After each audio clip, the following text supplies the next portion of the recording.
So I got a question because I've heard the word alderman a few times before I was politically enlightened.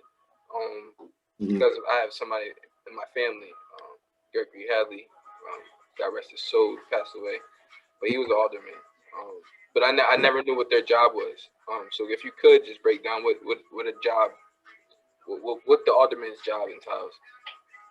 Okay, well, the alderman job entails you are basically what would be considered like the Congress of the city of Woodbury, where we are the people that see a lot of the policies that are policies and also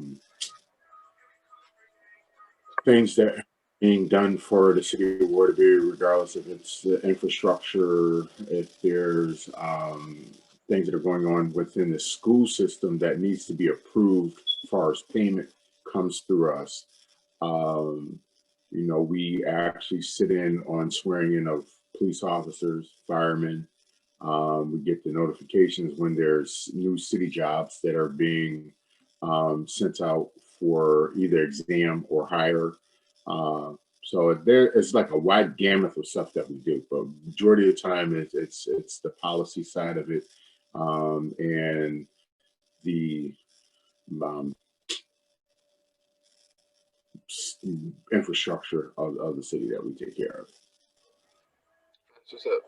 That's what's up. So like, question: if I ever like if parks in my you know area needed some assistance, um, Mhm. like would I go to my local alderman to get that type of help?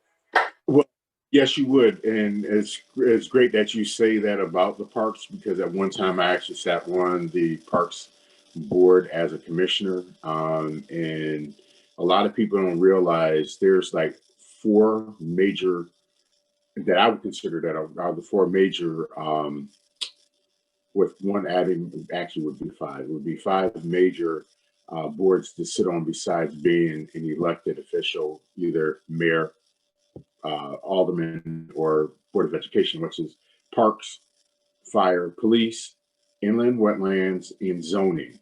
Those are like the most important places to sit at the table because of the fact that you are making an impact on what really goes on within the city of Waterbury. Or I want to piggyback on that.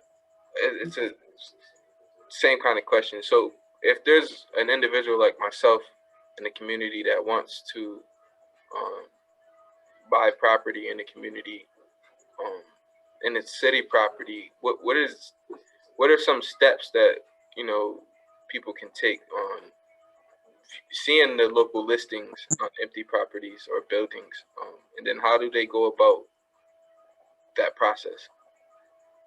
All right. Well, one would be to see if if it's city owned, to see if one it's up on the site for it to be sold. Two, find out what if it is up there to be sold. It's what is it? Residential zoning? Is it commercial zoning? Is it dual zoned?